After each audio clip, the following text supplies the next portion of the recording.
Welcome to the metropolis, the big city. This is where tech, trends, and culture meet. Meet the people. See the sights. Walk the city streets. And experience the lifestyle.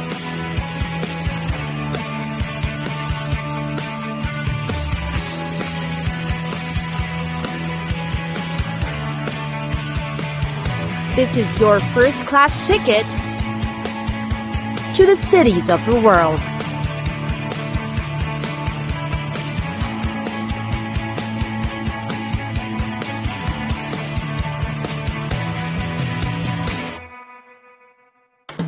Tunis, the capital of Tunisia and one of North Africa's easygoing cities. Yet, behind its laid-back approach is an exotic appeal. Tunis deserves to be the perfect introduction to the region. You'll find most of the main sightseeing in the Medina or Old Town, which is already an attraction in itself. There are winding routes along the alleyways, and behind the high walls, you may find yourself lost. But that's the charm of the city. There's a fabulous mosaic collection of the world-famous Bardo Museum. And then, there's the remnants of the once glorious Carthage that's a tourist highlight. Carthage, the fabled wealthy seafaring city of the Phoenicians, lies scattered across the Bay of Tunis. Its columns and pile of marble rubble are bordered by a panorama of the Mediterranean Sea. And who could resist such a view? The sea is actually vital to Tunis's prosperity. The Carthage was completely destroyed in the Third Punic War in 146 BC. And the surviving ruins is worth the visit. The view is yet amazing, especially with its seafront setting. Meanwhile, there's also the Medina district or Old Town. It is considered Tunis's historic heart and known as the Port de France during the colonial period. Because while the Old Town walls of the Hafsid period may have long ago disappeared, when you get inside the mosques, mausoleums, and the madrasas, or the Islamic schools for learning, you'll see opulent tile art and splendid Fatimid and Ottoman architecture decorating the streets. Get lost in the beauty of the district's monumental relics. Last but not least is of course the shopping. In Tunis, the Souk de Chechiyes is a place to be. Makers of Tunisia's traditional woolen hats will be found here and are even conducting workshops. Looking for furniture to bring home? You'll find them between Rue Gemma Ez Zaytouna and Rue Kasbah.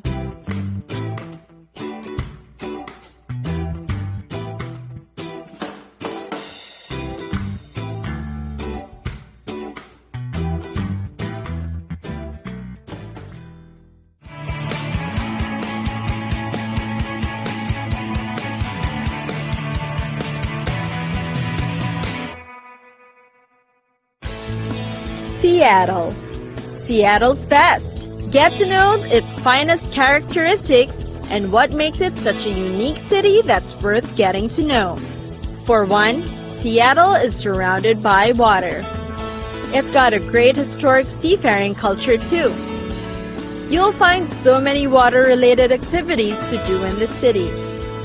You can go fishing, sailing, scuba diving, kayaking, paddleboarding, surfing, and commuting by ferry.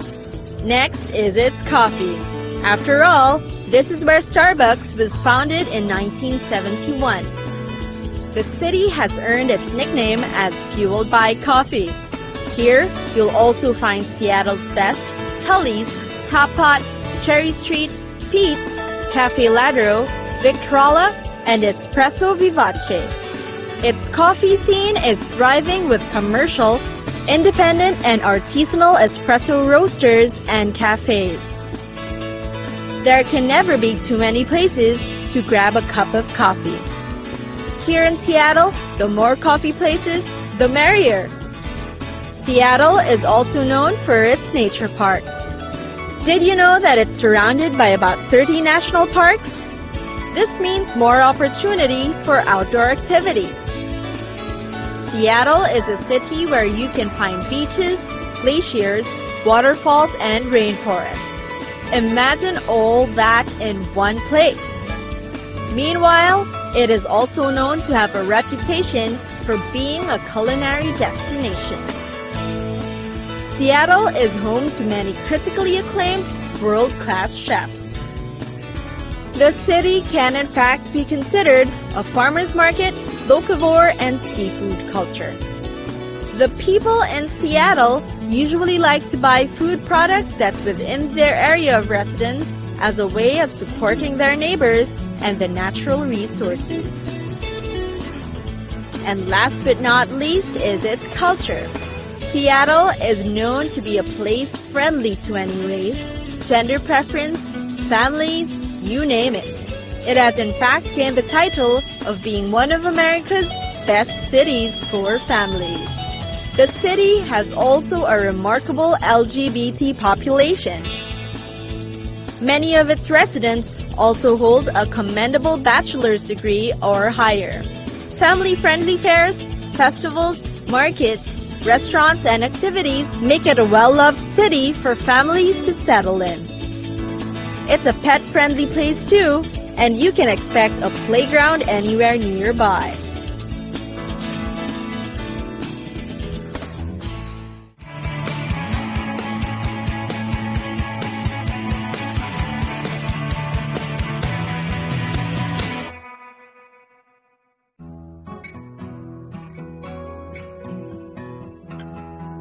Kyoto, Japan's former capital.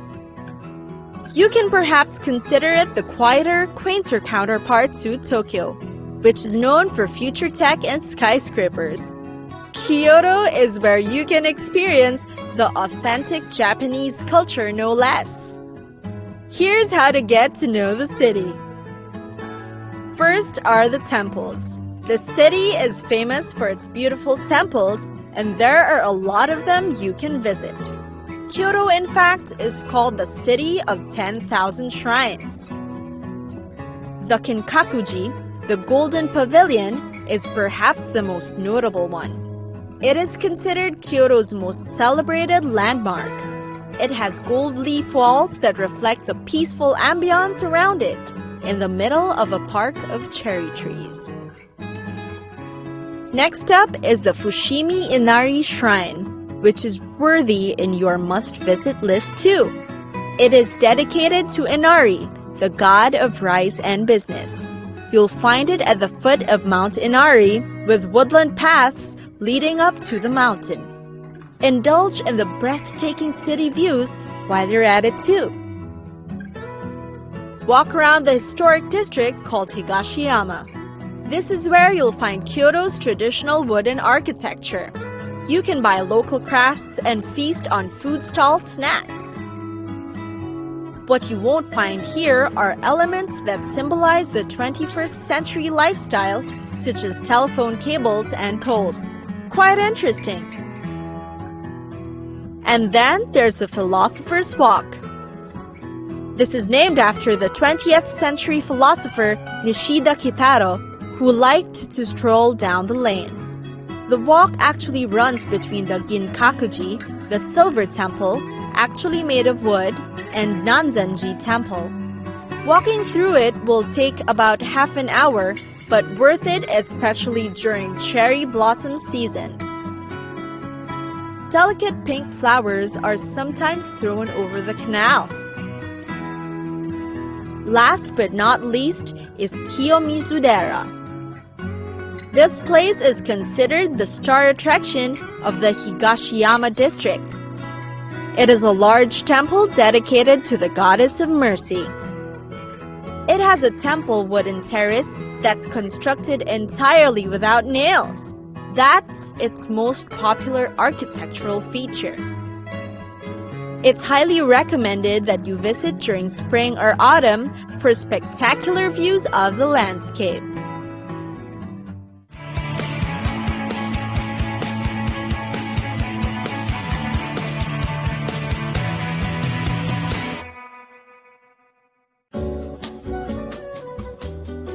Geneva, a true gem of Switzerland, Geneva.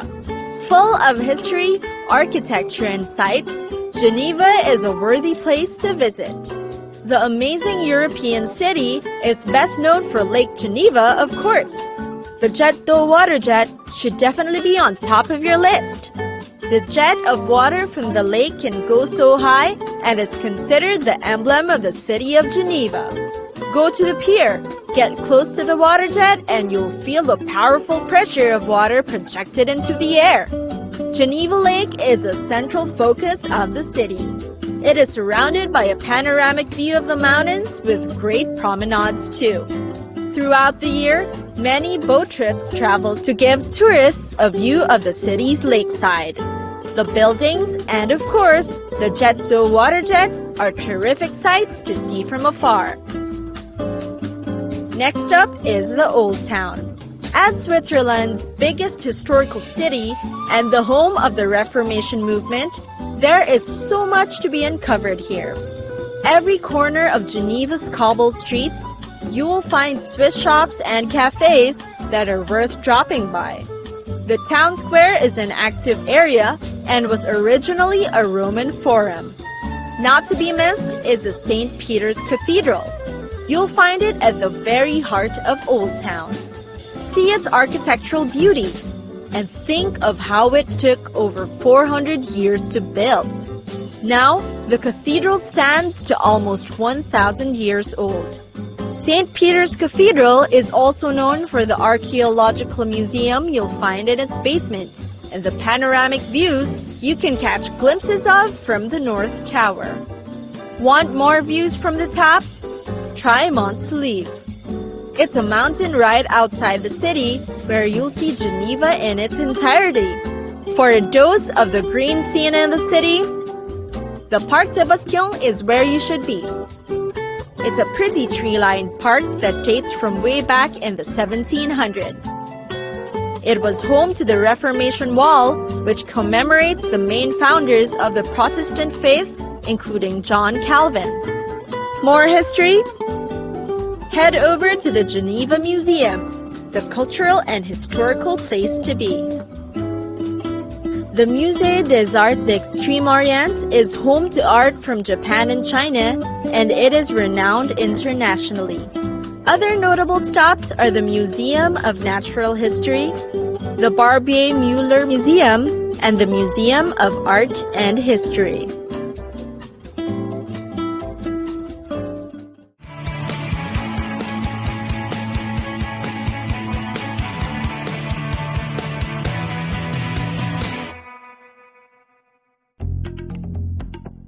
Canberra.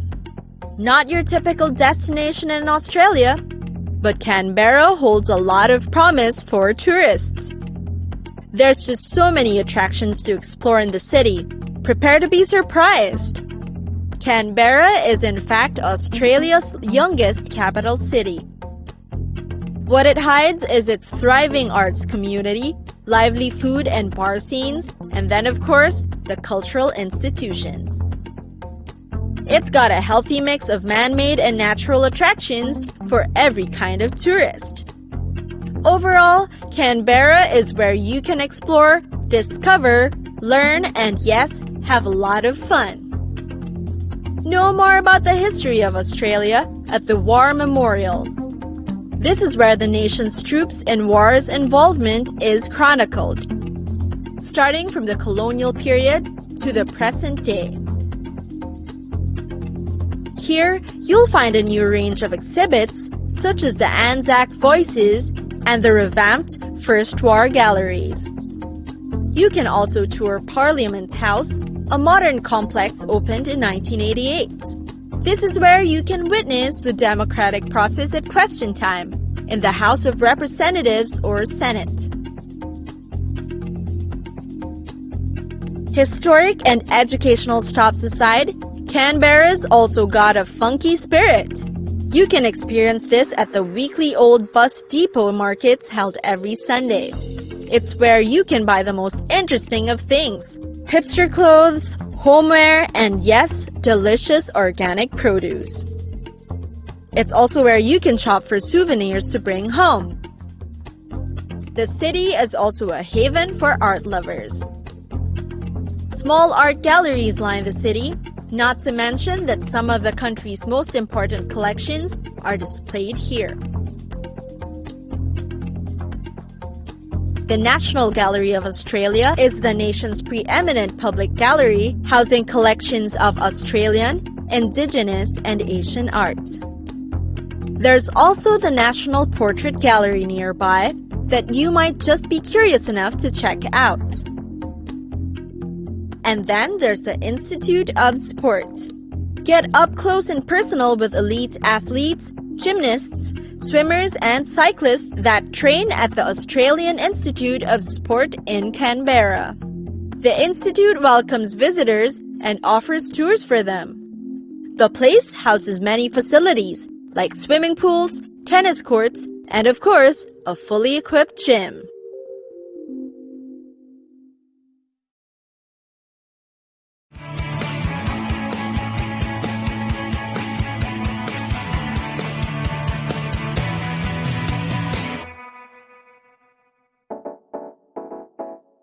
Brussels. Brussels serves as the capital of Flanders, Belgium, and Europe. There's so much to see and do in the city, and here are some of the best ones. First is the Grand Place, a UNESCO World Heritage Site. It is in fact the main tourist attraction of the city. You can hang out, admire the guild houses, and take in its charm and appealing designs. Then there's the Town Hall, which dates back to 1402. It is considered the seat of civic government. It's got attractive buildings with arched windows, towers, and sculptures. The one of St. Michael slaying a she-devil is one of the most popular. There's also the Pissing Boy, a major character in Brussels folklore. He was designed by Jerome Duquesnoy and is a small fountain resembling a urinating boy. Usually he is naked, but at times he gets dressed. He actually has about 600 outfits displayed in the Maison du Roi. The Maison du Roi means the king's house, but no royalty has ever lived there. The Belgian Comic Strip Center is dedicated to the comic lover. It is in the Wauquez warehouse, a masterpiece in itself, designed by Art Nouveau architect Victor Horta. One of the most popular attractions in it are the 5,000 original drawings and an entire section to Belgium's famous cartoon character hero, Tintin. For recreation and leisure, there's the Hazel Park and the Atomium. It is a glistening 102-meter or 335 feet high model of an atom made out of chrome and steel designed by André Waterkane. It is an accurate depiction of an iron molecule that has been magnified 165 billion times. It was built in 1958 at the World Fair to symbolize the new atomic age. Last but not least is the Basilica of the Sacred Heart. It is an Art Deco church and is the 5th largest in the world. It is modeled on the Sacré-Cœur in Paris and is made of concrete, sandstone, and red brick. It was in 1902 when King Leopold decided to build it, but laid the first stone only in 1905. It was completed in 1971, in time for the 75th anniversary of Belgian independence.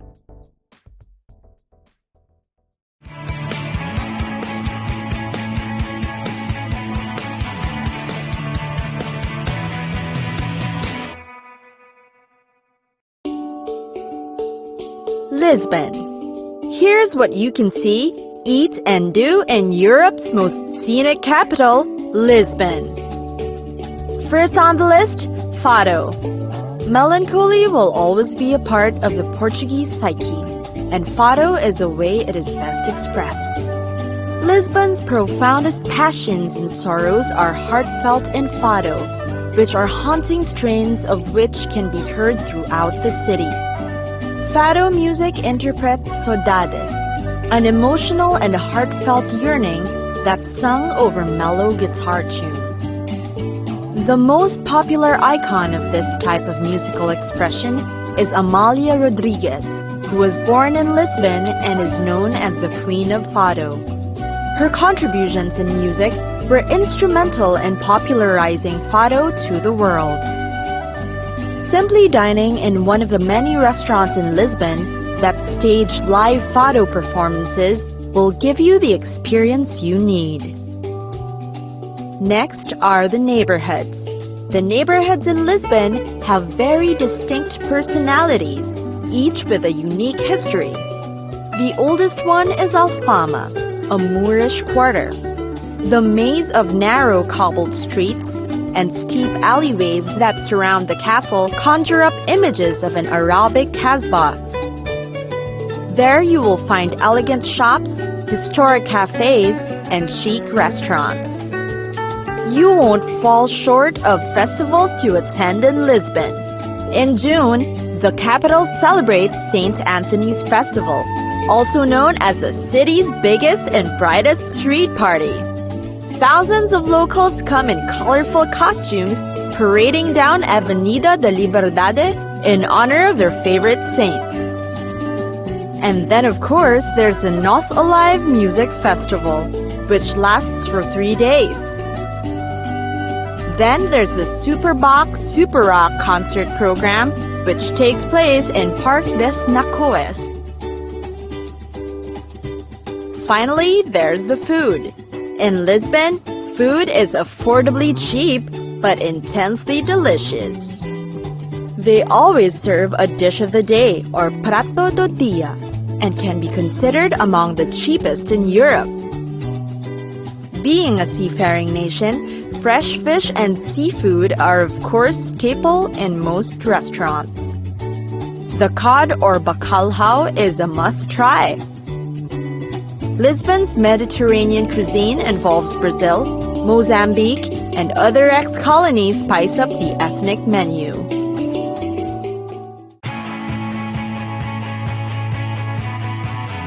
It's time for us to go!